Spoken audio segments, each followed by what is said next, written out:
हाय बच्चों, कैसे हो आप सब। आज आपके साइंस की क्लास में आज हम पढ़ेंगे हेरिडिटी से रिलेटेड कुछ टर्म्स के बारे में। ठीक है, तो आज सबसे पहला टर्म हमारा क्या है, हेरिडिटी। What is heredity? तो हेरिडिटी क्या होता है? The transmission of characters resembles as well as variation from one generation to the next is called heredity. यानी कि एक जनरेशन से दूसरे जनरेशन तक, ठीक है। जैसे आप खुद को एग्जांपल ऐसे लीजिए कि आप एक अपनी पीढ़ी की एक जनरेशन है, ठीक है। तो आपके फादर एक जनरेशन है और आपके फादर के फादर एक जनरेशन है। तो आप अपने ग्रैंड फादर के कैरेक्टर्स को देखिए और अपने फादर के कैरेक्टर्स को देखिए और फिर खुद के कैरेक्टर्स को मिलाइए। तो कुछ कुछ कैरेक्टर्स आपके मैच करते हैं और कुछ कैरेक्टर्स आपके मैच नहीं करते हैं। तो जो मैच कर रहा है वो कैरेक्टर्स आपके फादर के थ्रू ही आपके अंदर आए हैं, और जो मैच नहीं कर रहा उसकी वजह से आप उनसे वेरिएशन शो कर रहे हो, है ना। तो हेरिडिटी क्या है? कैरेक्टर का ट्रांसफ़र होना फ्रॉम एक जनरेशन से दूसरे जनरेशन में, ठीक है। अब सिमिलर कैरेक्टर भी ट्रांसफ़र हुए हैं और कुछ डिसिमिलर हुए हैं, और डिसिमिलर कैरेक्टर ट्रांसफ़र होने की वजह से भी क्या हुआ है, डिसिमिलर कैरेक्टर कहाँ से आए हैं? आपकी मदर के थ्रू। तो उसकी वजह से आपके फादर के रिगार्डिंग आप में वेरिएशन आ गया, ठीक है। ये कैरेक्टर आप में वेरिएशन में शो कर दिया। तो एक पीढ़ी का दूसरे पीढ़ी में जो भी कैरेक्टर ट्रांसफ़र होता है उसकी वजह से वो पीढ़ी बनती है, और उसको हम क्या बोलते हैं? हेरिडिटी। कैरेक्टर का ट्रांसफ़र होना ही क्या कहलाता है? हेरिडिटी, ठीक है। सेकेंड वर्ड यूज़ होता है कैरेक्टर। देखिए, जो वर्ड कैरेक्टर है उसका मतलब होता है बिहेवियर वाइज, नेचर वाइज, या आपका कोई इनर टैलेंट, जैसे कुछ भी आप उसको क्या यूज़ करते हैं हम लोग? कैरेक्टर। अब कैरेक्टर वर्ड मेंडल ने बहुत पुराने समय में यूज़ किया था, लेकिन आजकल उसको यूज़ करते हैं हम लोग वर्ड एज अ ट्रेट, ठीक है। अब यहाँ पे वर्ड आता है contrasting trait. What is contrasting trait? तो the trait which always appear in two opposing condition. देखिए, कंट्रास्टिंग ट्रेट का मतलब होता है, कंट्रास्टिंग मतलब क्या होता है? अपोजिट, ठीक है। जैसे कोई कैरेक्टर है टॉलनेस का, ठीक है। वो इंसान बहुत टॉल है तो उसका कैरेक्टर क्या है? टॉल। कि उसका कैरेक्टर टॉल आएगा तो उसके जीन क्या आएंगे? कैपिटल टी, ठीक है। रिप्रेजेंटेशन होता है कैपिटल टी से। तो अगर सेम है, ठीक है, अगर सेम है तो वो अपोजिट नहीं होगा, ठीक है, अपोजिट नहीं होगा। कैपिटल टी और एक स्मॉल टी है, यानी एक रिप्रेजेंट कर रहा है एक अदर जीन को और दूसरा रिप्रेजेंट कर रहा है एक अदर जीन को, ठीक है। तो इसको क्या बोलते हैं? अपोजिट होने की वजह से क्या कहलाएगा? कंट्रास्टिंग ट्रेट, ठीक है।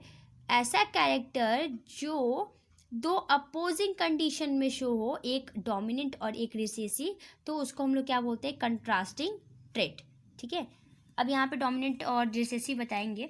वेरिएशन, जो डिसिमिलर कैरेक्टर ट्रांसफ़र हुआ है उसकी वजह से आपकी जनरेशन में और आपकी पिछली जनरेशन में वेरिएशन शो हुआ है, ठीक है। होमोजाइगस क्या होता है?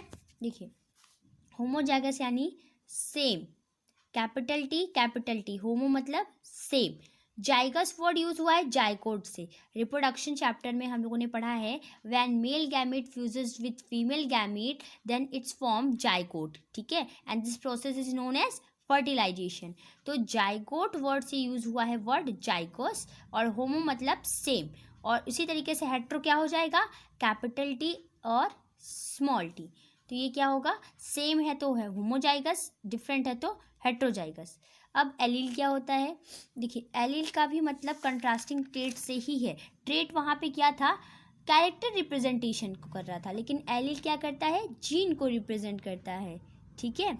जैसे अब हमने ये जो लिखा है ये रिप्रेजेंटेशन क्या कहलाता है? एलील या एलीलोमार्फ, ठीक है। अब यहाँ पे वर्ड आता है डोमिनेंट जीन और रिसेसिव जीन। देखिए, डोमिनेंट जीन क्या होता है?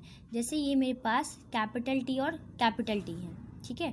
हमेशा याद रखिएगा बच्चों, जीन का रिप्रेजेंटेशन जब भी होगा ये दो पेयर में हो, एक पेयर में होगा, यानी कि एक पेयर में दो पीसेस होते हैं ना, तो एक यहाँ पे और एक यहाँ पे, चाहे वो सेम हो चाहे वो डिफरेंट हो, या फिर वो रिसेसिव ही क्यों ना हो। रिसेसिव वर्ड नीचे दिया है ना, बताते हैं।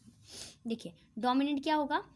डोमिनेंट जीन का मतलब ये होता है कि जैसे कोई भी चीज़ है तो उसके अंदर जो कैरेक्टर आया है वो कहीं ना कहीं उसके जीन से होते हुए आया, मतलब उसके जीन में ऐसे चेंजेस थे जिसकी वजह से उसमें वो कैरेक्टर शो हो रहे हैं। ठीक है, तो अब यहाँ पे दो तरीके के जीन आएंगे, एक डोमिनेंट और एक रिसेसिव। जैसे दो तरीके के लोग होते हैं ना, एक अच्छे और एक बुरे, है ना। तो कभी कभार अच्छाई हमेशा बुराई पे जीत पाती है, ऐसा समझ लीजिए ये अच्छी है और ये बुरी है।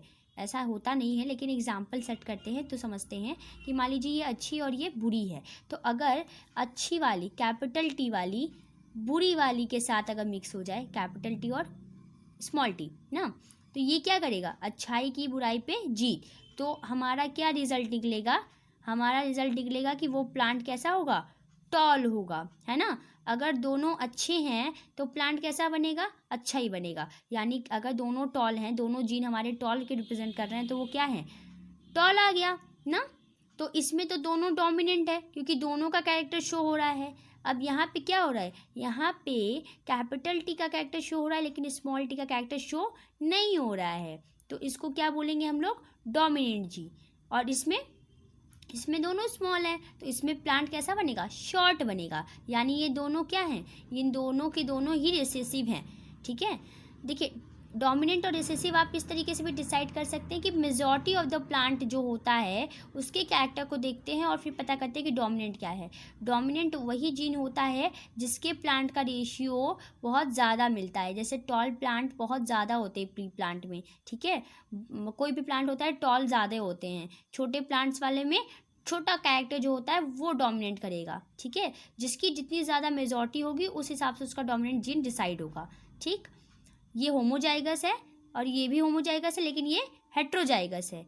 ये डोमिनेंट है, ये भी डोमिनेंट है, दोनों अच्छे हैं, दोनों डोमिनेंट हैं, दोनों का कैरेक्टर शो हो रहा है। यहाँ पे जिसका कैरेक्टर शो होगा वही डोमिनेंट जीन होगा। यानी कैपिटल टी का कैरेक्टर शो हो रहा है तो ये डोमिनेंट जीन है, और इसका नहीं हो रहा तो ये रिसेसिव जीन है। यहाँ पे इन दोनों का हो रहा है, लेकिन ये दोनों मेजॉरिटी में कम पाए जाते हैं, डॉर्फ प्लांट बहुत कम मिलता है, तो इस वजह से इसको क्या मानेंगे, रिसेसिव जीन। ठीक है, समझ में आया। अब मेंडल जो थे, जिन्हों फादर ऑफ जेनेटिक्स हैं मेंडल, उनको बोला जाता है। जीन वर्ड उन्होंने उस वक्त नहीं ढूंढा था, जीन बाद में वर्ड यूज़ किया गया था, उस वक्त वो इस वर्ड को मानते थे फैक्टर।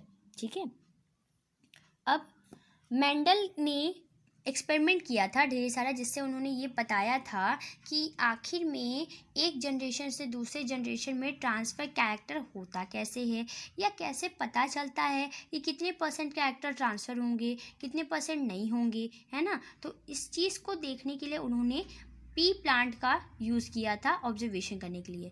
तो देखिए पी प्लांट, उन्होंने क्वेश्चन आ जाएगा कि पी प्लांट क्यों यूज़ किया ना, इतने सारे प्लांट के वैरायटीज़ है, किसी प्लांट को भी यूज़ कर सकते थे, पर पी प्लांट क्यों।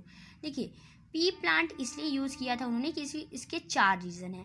पहला कि पी प्लांट जो होता है वो सेल्फ पॉलिनेशन शो करता है। अगर आपको पॉलिनेशन की वीडियो चाहिए तो आप प्लीज़ कमेंट बॉक्स में बता दीजिएगा, उसकी वीडियो मैं बना के अपलोड कर दूँगी। ऐसे पॉलिनेशन में बता देती हूँ थोड़ा सा कि ट्रांसफ़र होता है मेल गैमेट का फीमेल रिप्रोडक्टिव पार्ट के ऊपर। फीमेल रिप्रोडक्टिव पार्ट में स्टिग्मा आता है, उसके ऊपर जो ट्रांसफ़र होता है उसी को हम लोग वर्ड बोलते हैं पॉलिनेशन। और 2 तरीके का पॉलिनेशन होता है, सेल्फ पॉलिनेशन, क्रॉस पॉलिनेशन।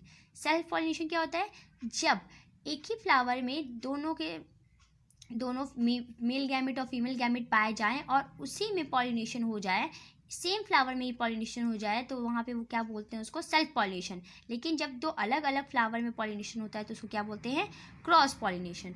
तो अब यहाँ पे पी प्लांट एक ऐसा प्लांट है जिसमें सेल्फ पॉलिनेशन होता है, और पी प्लांट बाइसेक्सुअल प्लांट है। ठीक है, और तीसरा रीज़न, पी प्लांट का जो प्रोडक्टिविटी है और जो जनरेशन उसकी जो जल्दी जल्दी ग्रो करती है, बहुत कम टाइम पीरियड में उसके काफ़ी जनरेशन्स ग्रो कर जाते हैं, जिसकी वजह से कम टाइम में हमें ज़्यादा चांसेस मिलते हैं एक प्लांट पे रिसर्च करने के लिए। तो इस वजह से पी प्लांट यूज़ हुआ, और पी प्लांट पे बहुत सारी वैरायटीज़ थी कैरेक्टर्स की, जिसकी वजह से हमें बहुत सारी चीज़ें देखने को मिली कि क्या क्या हम उसमें ऑब्जर्व कर सकते हैं। जितनी ज़्यादा कैरेक्टर्स उसमें मिलेंगे किसी प्लांट में, उतना ज़्यादा स्टडी करने में ईजी पड़ेगा। तो क्या क्या कैरेक्टर्स मिले थे वो देख लीजिए। 7 कैरेक्टर्स मिले थे हमें। ठीक है, स्टेम हाइट टॉल डॉर्फ दोनों मिली रही थी, flower colour violet white, flower position axial terminal, pod shape यानी जो मटर का छिलका होता है उसको पॉड कहते हैं, पॉड शेप इन्फ्लेटेड कंसिस्टेंट मिल रहा था, pot colour, seed shape, sheet colour, ठीक है, सीड कलर येलो ग्रीन और seed shape round wrinkled, pot colour green और येलो, ठीक है।